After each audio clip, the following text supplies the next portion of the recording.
अज्ञानतिमिरान्धस्य ज्ञानाञ्जनशलाकया चक्षुरुन्मीलितं येन तस्मै श्रीगुरवे नमः।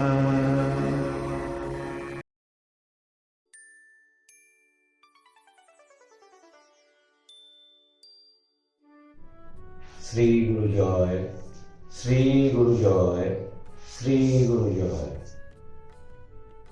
ওম অখণ্ডমণ্ডলাকারং ব্যক্তং যেন চরাচরং তৎপদং দর্শিতং যেন তস্मै শ্রী গুরবে নমঃ।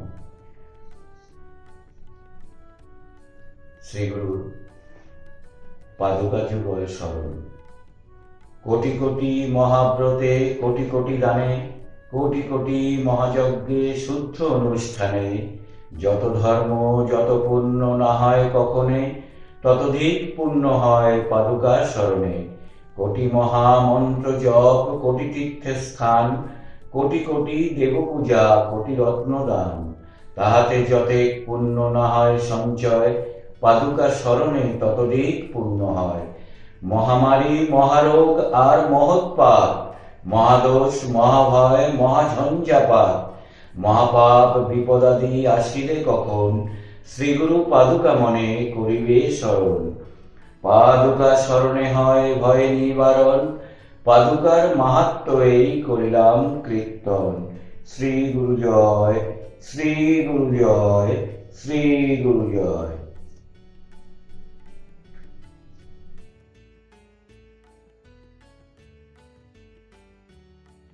একদিন উনি দেখেন যে ওনার বাবা উমাচরণ চক্রবর্তী গভীর রাতে ঘর থেকে দরজা খুলে মায়ের মন্দিরে যাচ্ছেন। তো ঠাকুর দুর্গাপ্রসন্ন পরমহংসদেব উনি ফলো করলেন বাবা কোথায় যায়।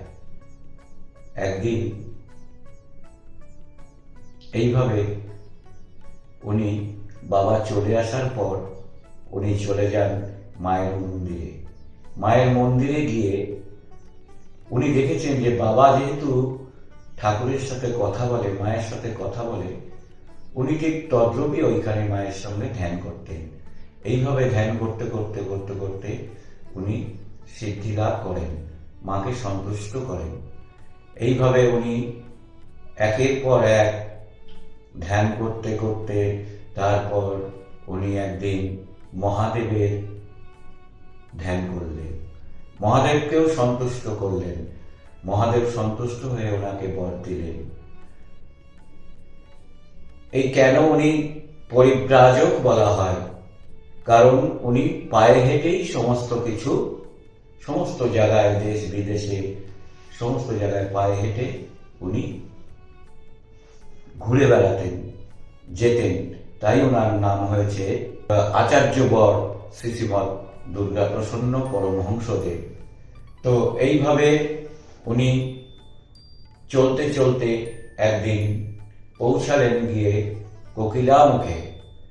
কোকিলামুখে ওনার অপেক্ষায় বসেছিলেন দুর্গাপ্রসন্ন পরমহংসদেবের গুরুদেব, যেনার নাম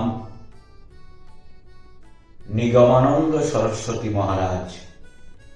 তিনি দেখেই উনি বুঝতে পেরেছেন এ তো একজন সেবক।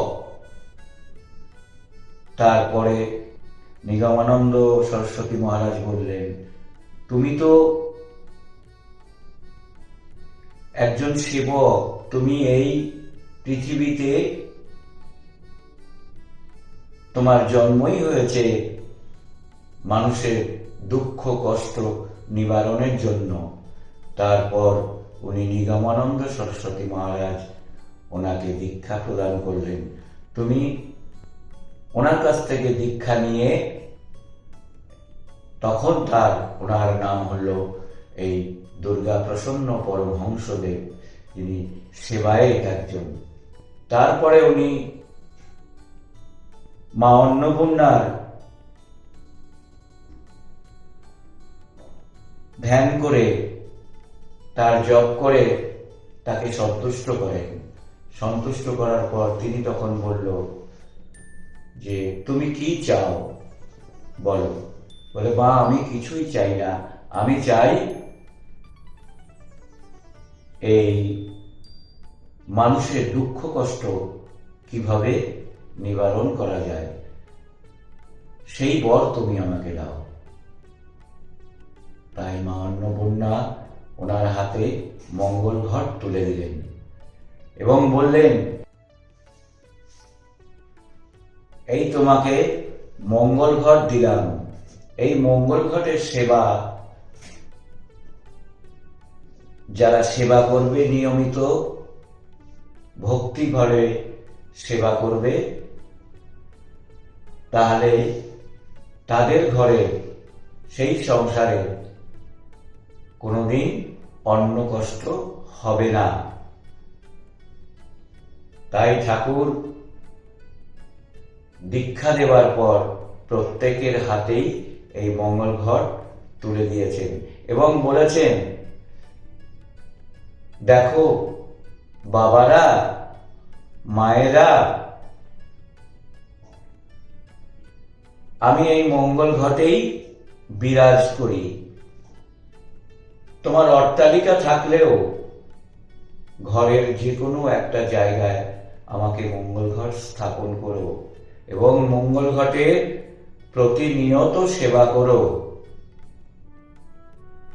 মঙ্গল ঘটের সেবা করলে তোমাদের কোনোদিন অন্ন কষ্ট হবে না, অভুক্ত থাকবে না। এবং প্রত্যেক বৃহস্পতিবার মায়েদেরকে বলেছেন, মাগো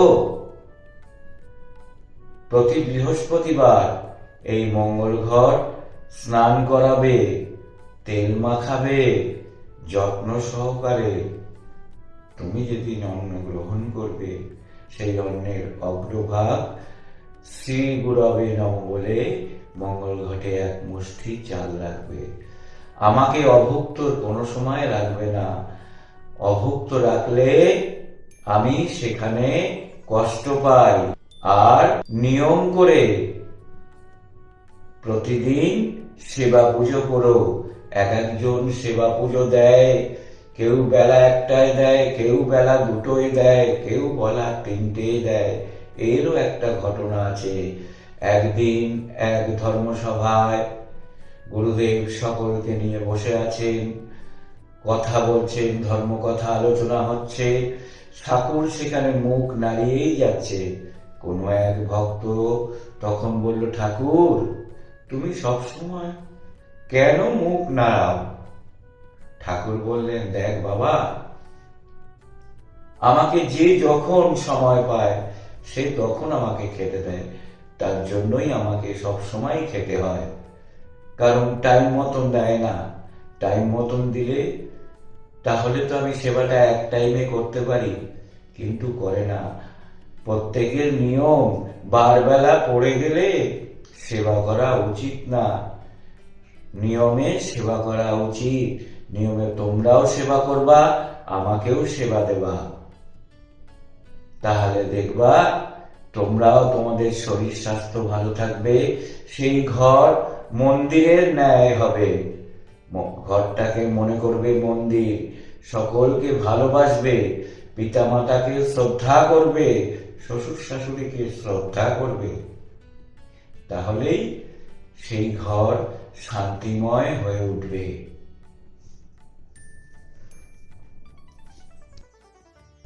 আজকে আমরা এখানেই বিশ্রাম নিলাম। আগামীতে আমরা গুরু ভগবানের অন্য লীলা, অন্য কথা, ঠাকুরের কথা নিয়ে আবার ভিডিও করব। আপনারা প্রত্যেকেই সাবস্ক্রাইব করুন, লাইক করুন এবং সেগুলোর সঙ্গে যত গুরু ভ্রাতা ভগ্নী আছেন এবং ভক্তরা আছেন প্রত্যেকেই মাধ্যমে আপনারা প্রচার করুন, যাতে শ্রীগুরুর সঙ্গে গুরু ভগবানের এই যে অমৃতময় বাণী, অমৃতময় কথা, তাকে মান্যতা দিয়ে শ্রীবৃদ্ধি করার চেষ্টা করুন। এই বলেই সকলকে শ্রী গুরু জয় সম্ভাষণ জানিয়ে আজকের বিশ্রাম নিলাম। শ্রী গুরু জয়।